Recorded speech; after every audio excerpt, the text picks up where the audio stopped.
fashionable, diverse, and confident. Modern China is delivering a new image overseas through Chinese dress code, a fashionable lifestyle, and the development of Chinatowns all over the world. However, controversial perceptions of the Chinese cultural shift still exist. Does China need a particular national dress? The universal question for the Chinese today about the dress code is whether we should have a national dress. Asia has a unique component of culture and custom. But I think the only danger you face, I would just say, hello, people. We've lost them because of the modern world where everyone sort of adopts modernity. What are the new developments in Chinatowns abroad? Chinatown, to me, means today a group of people living together and helping each other. Today, Chinatown represents actually a place where recent immigrants go to do their shopping. Chinatown, these areas were seen as culturally rich. You went in there were different things, exotic things, different foods. It was a lot of fun. And what are the current fashion platforms in China?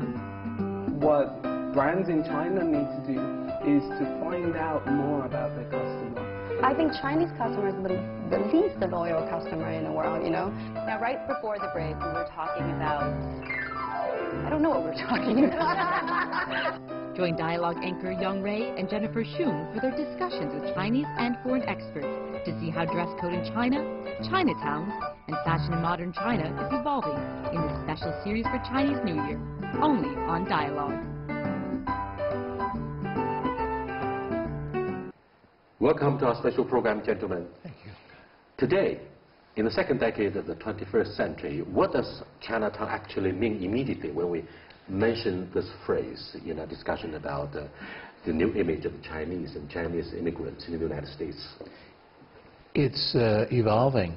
It's certainly a physical location. The place I'm familiar with is New York, where there's actually 3 Chinatowns, and the main one is in the Lower East Side, now a very prosperous area.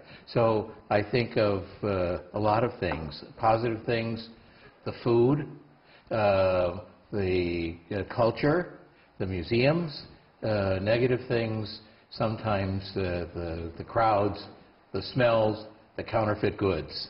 But Chinatown, to me, means today a group of people living together and helping each other, which is really the origin of Chinatowns in America, really a fortress against a hostile world. Many Chinese who lived and worked in Chinatowns, be they in Europe or North America, would be awash with bitter memories of history on the image of China. When it comes to how Chinatown looks like, what do you think? Do you think it's more about history, the reality, or it gives a strong sense about political participation, which was very different from the past? Well, I agree with Harvey. It has evolved, but to say that it's somehow a pleasant memory, it's tinged with a great deal of sadness. You have to understand the immigrant story of Chinese who came to the U.S. with great hopes. They were brought here basically from Canton to work in the gold mines and also in the railroads. So, you know, this is a situation where it was not a place of help. This was a place where they were shoved. No, it was a place of self-help. Self-help, yeah. Well, that's a nice way of putting it. No, the truth is, people were dumped there. These were the places no one else wanted to live. Often they were swamps. People always said, oh, they were untidy. Well, they're in the worst areas of town, generally, the places no one else, literally, would live. So they were stuck there. Harvey used the phrase of self-help. I would prefer to use united front of self-salvation, given the fact they have been abandoned by the mainstream society, by the whites. Actually, if you look at history, not only the history of Chinatown in the West, but history of China at that time.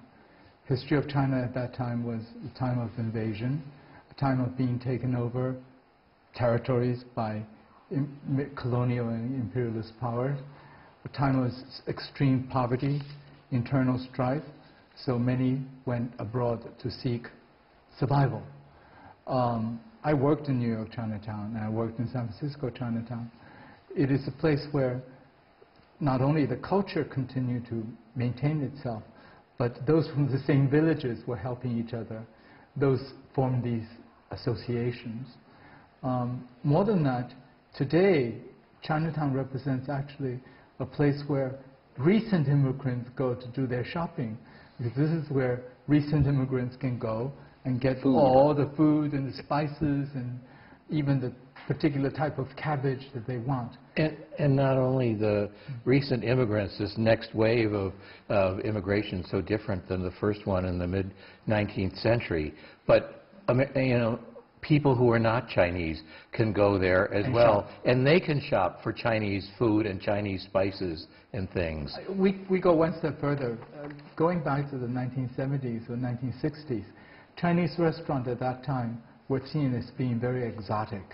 But today, I find many Americans or Europeans have adopted cooking style of Chinese cooking. For more than a century, Cantonese has also been the dominant language of Chinese communities, like in Chinatowns in countries like the United States. As most Chinese immigrants were from Cantonese-speaking areas, do you think this is still the case in the physical Chinatown like that in New York? I think the different Chinatowns have different populations. The most recent wave of immigrants are from Fujian. I think there's much more variety now. And also I think those people are completely different than the people we were talking about before. These are much better educated people. These are people, although they may have some language difficulties, who have the ability to integrate much more. There's a subway that occurred between the two ways that you described, and that's from Taiwan to Queens, Main Street, Chinatown. Right, yeah. It is really mainly Taiwanese, Chinese. Look, gentlemen, we are addressing the issue of dialect from China. However, in Chinatown, I'm afraid we have different groups of Chinese. Those from Hong Kong, from Taiwan, from Macau, and from Shanghai, Fujian, and Guangdong. These guys don't mix up. I mean, they don't communicate. They are family-based businesses, and sometimes they have the mafia organizations instead of just the glow of self-help. And do you get this impression from Hollywood movies such as Da Ban? Well, I mean, it's complex. There were actually there are quite a few different waves where Chinese came in, and during the separation, during the Civil War within China itself, there were a lot of people who came from the mainland, also from Taiwan eventually. So you have very different groups. Now, quite frankly, the first wave has completely assimilated. This was the kind of talk that was used then and is being used today to say that somehow somebody not from the United States cannot fit in. If you read the passages in historical books, it said there is no way that any Chinese person could be fully assimilated into the United States society. In fact, there were riots. Many Chinese were killed in massacres, mostly on the West Coast, but there was a very famous one in Wyoming. And there was no one prosecuted. Up until 1954, if you were Chinese, in some states you could not testify because the court said inherently, if you're Chinese, you are not trustworthy, and therefore your word cannot be taken in a court of law. Land ownership was deprived of them. Marriage to somebody who was not Chinese was also deprived of these people. It was an apartheid movement. So one of the things that I get upset about is that, you know, if I said to somebody, let's get a plantation going and show how slaves lived and use this as a promotion vehicle rather than historical example, or you did that with the Holocaust Museum, or if you did that with apartheid, this would not be something that, you know, people would say, oh, great. So you have to understand it's a big relief, isn't it, Harvey? And some Chinese American lawmakers did a lot of work to help pass a bill for lawmakers in the D.C. to apologize to all of the Chinese Americans because of their Exclusion Act, which was first approved in 1882 and terminated back in 1943, right? That's indeed a big shame for a democracy like the United States. If you go back to history of Chinatown and the formation of Chinatown, why they were formed, people needed to make a living, which means taking on tourists who come in, buy exotic gifts or souvenirs, or eat in the restaurants, or buy food. It's just a way of making a living. Why? Even during the days when I was in New York, Chinatown, it's very clear. It's not even a question of glass ceiling. The Chinese were not accepted into the unions. They were not allowed to have decent paying jobs, so they ended up having restaurants. There's nothing else they can do. Now, the next generation was better. As I said to you, Harvey, that in the late 60s, when I went to university, only 2 Chinese on the entire campus. And that tells you something. When I went to law school, I was the only Chinese in my grade and the second one ever to be at that law school. Yeah. It was a nationally ranked law school. And as we discussed before the program as well, if places like Princeton and Harvard didn't have geographic and other kinds of quotas, the class would be 100% Chinese, let's face it. So well, not 100%. 99.9. We were facing a situation in which the Chinese in America had to find a way of making a living. And having Chinatown was just one way of making a living. Cantonese-speaking areas don't have the dumplings to celebrate the Spring Festival, I'm afraid. Dim sum. Dim sum, right. So on this occasion, what do they do to celebrate the Chinese festival? Or do they have such a strong belief about the Spring Festival? No, I think it's absolutely there, even in the last couple of years. But it's really changed quite a lot. The old generation still do lion dance, dragon dance, to attract tourists, and fireworks, to bring business, and fireworks, and so on and so forth. But the whole concept of the family gathering together, coming from all over the world, in fact, is still very prominent. You know. No, absolutely, and especially there was this last wave, which was the intellectual wave. There were a lot of people who came in. They were professors, scientists, doctors, and things like that. They maintained these traditions, and they were actually many from Taiwan or the mainland. So they brought their own things. But you know, China is a civilization state. So we can say that they're kind of all separate, but they're identifiable. No one in the United States, they have a hard time figuring out if you're Korean or Japanese or Chinese. Right. They just say, you look Asian, you must be Chinese. I'm half Korean, but I've been identified in the U.S. my entire life as Chinese because there's no sense of any difference. What do you think of the current renewed functions of Chinatown in the United States? Do you think the new generation of the immigrants prefer to live in more prosperous downtown areas, Manhattan, if they are rich enough, or they still prefer to be back to Chinese culture in an alien country?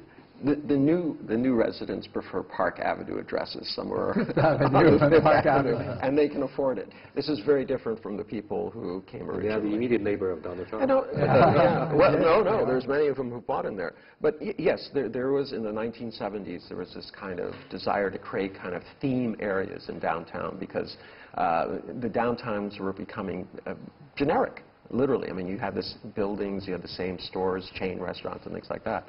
But in Little Italy, Little Saigon, Chinatown, these areas were seen as culturally rich. You went in there were different things, exotic things, different foods.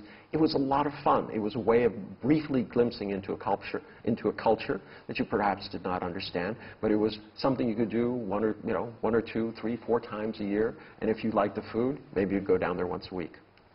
You know, it's very interesting that even though a lot of the very successful new wave of Chinese are moving to Park Avenue or to Scarsdale's or the rich suburbs, the Chinatown, at least in Manhattan and in Queens and Flushing, they're growing immensely. And so what I always think about in the Chinatown in Manhattan is that it's basically eaten Little Italy. Little Italy now is littlest Italy because there's only a sliver of what was left of that, and the Chinese community has grown there. So yes, the communities are growing, but yes, people are also moving outside. There are many stories about Chinatown. For example, I was told by a local tourist guide, when the Chinese started to move in, Koreans decided to relocate their houses.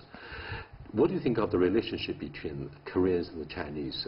And Japanese. And the Japanese in Well, Chinatown or in nearby areas. Yeah. First off, there They are Asians, right? There are some little Tokyos, but they're not the kind of downtrodden, you know, it's not like the Chinatowns of old. Little Tokyos are upscale. These are leftovers from, you know, the 70s when the Japanese were very powerful economically, driving the world, and they brought in sushi and people loved it. Korea is a little bit different. Koreans tend to be, and I'm half Korean, I'm going to say this, we tend to be very isolated. Koreans travel in packs. They don't necessarily associate with outside people. So it's not necessary that they're against Chinese, but if Irish came in or Italians or something, they would also choose to move. They prefer to have their own identity. Once again, in most of their instances, these are becoming more and more upscale because of the Korean economy. What do you think of the business community of new generation of the Chinese in Chinatowns or other parts of the United States because of the rise of the Chinese economy? Do you think the new generation would prefer to do trade or whatever that may let them get rich very quickly? No, I think older Chinese, second generation, third generation in the U.S. in particular, are very, very different from young people who immigrated from Asia to the U.S. recently. It was really something that the parents educate their kids on. Don't cause trouble. Don't jump out and be noticed. Be low-key, which means be a scientist, be an engineer, be a computer programmer. Don't get into the public spotlight.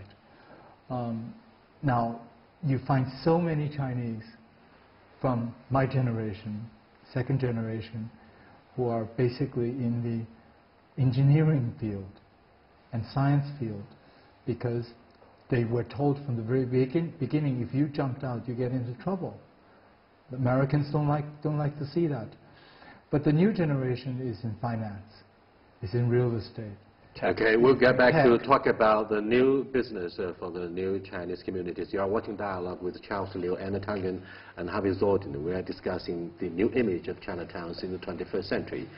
We'll be back in a short while.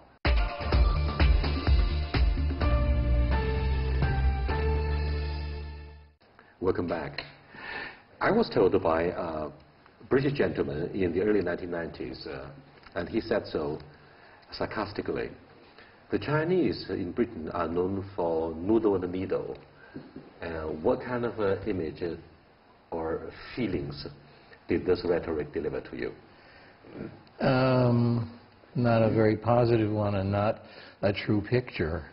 I think the Chinese people I'm familiar with in America have a very good reputation, especially for being hardworking, for being smart, for studying hard, and for being pushed by parents to be achievers. And it's interesting to see the evolution of Chinatowns in America anyway, because given the prejudice that we've all talked about before, it was the case for many years that Chinatowns were seen as sin cities, small sin cities, full of exoticism, prostitution, gambling, and opium even. And that started to change in the 1940s.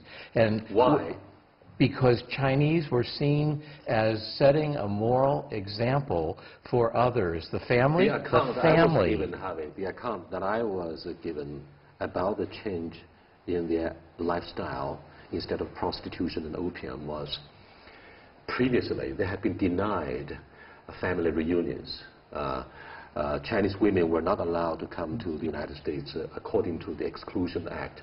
Now, with that being suspended, wives could come over to have family reunions instead of having sex with a prostitute. True. And that's the difference, right? So that's the termination of the Exclusion Act, the racial discrimination.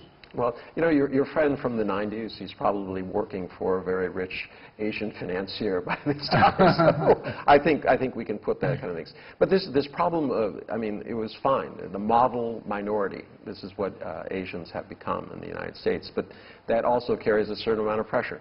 It's kind of like the stereotypes. Oh, you're black, you must play basketball. Oh, you're Asian. Oh, you must be a math whiz. This is not everybody's things, and it really kind of prevented a lot of people, your generation of, from pursuing things that they wanted to do, whether it was in art or whether it was in the humanities, whether they be a lawyer or a politician. That has changed. Not only has China's rise emboldened people, but the successes of, especially in Silicon Valley, of Asians who have been involved in the tech revolution have completely turned it upside down. Now, young people, the next generation, feel quite open that they can do as they please. And they're getting involved in politics. And it's really changing the landscape. Not only, it's a small minority. We're talking, less than 5%. But when you start looking at the United States and how polarized it is, if that 5% can vote together in some sort of cohesive way, they can be very powerful. That actually all started, if you look back in the 1960s, with Martin Luther King on civil rights. Asian Americans started to form organizations. And I was working as a social worker in New York Chinatown at the time. And we actually had demonstrations against tourists coming. Don't look at us as animals in a zoo. These are things which transformed, I think, the new generation of Chinese. The other part about the new generation in terms of today is, I think the polarization of society make this ethnicity and identity politics something more prominent. Good or bad, don't know. But well, it's interesting you say that. I mean, for instance, Donald Trump and this Make America Great Again. The interesting thing is that people who've been here second generation or further, they are very much on the democratic liberal side of this. They object to the racism and things like that. But people who have just newly arrived, many of them are supporters. Many of them are very big supporters. They see Donald Trump as somebody who's very strong, who's protecting what they perceive as, such as Wendy Deng, a very close friend of Ivanka and Kushner. Do you think, because of the new generation of the Chinese immigrants, image of China starts to improve quietly? Of China, the country. The daughter of Ivanka is able to sing Chinese songs, Jasmine, right? Yeah. And that's very impressive for the Chinese viewers in their millions. And I think, I don't know if you agree or not, I think that the Chinese image is improving and that people are more interested in Chinatowns because China is becoming more powerful. It's much more relevant. I don't see India towns or something like that. Let me go back Let me go back to Wendy Deng. She is accused recently by FBI of trying to lobbying for political influence, right? By not accused. She could be. They warned Jared Kushner that she might be a spy. But is that the haunting specter of Senator McCarthy? Yeah. Oh, absolutely. The return of the Cold War. Harvey. I think it's emanating from Rupert Murdoch, not from anywhere else. I think he's trying to get back at his ex-wife. Maybe Tony Blair could prove her innocence. No, but I mean, but there were different ways during the 50s. There was this real push by the FBI. The then director decided that somehow Chinese would be ripe for infiltration by the the communist regime, and that they would slide people into these Chinatowns, which were basically unknowable because no one knew what was going on because we don't speak that language. Don't you think that was an unpleasant question for you? With China being listed as a strategic competitor in the 21st century, that smacks of a geopolitical rivalry, by the way. Do you think the new generation of Chinese students who study science, computer, big data in the Silicon Valley, and some of them are involved in the very sensitive industries such as the military-industrial complex, do you think this haunting specter of Senator McCarthy is making a comeback, and that would be very scary for the image of China and perhaps for the livelihoods of the Chinese students and scientists there? And that some of them have been charged wrongly for espionage. I can talk about my personal case. When I started to do business in China, and especially to work at the United Nations, partly at the behest of the Chinese government. My brother lost his job at an aircraft company.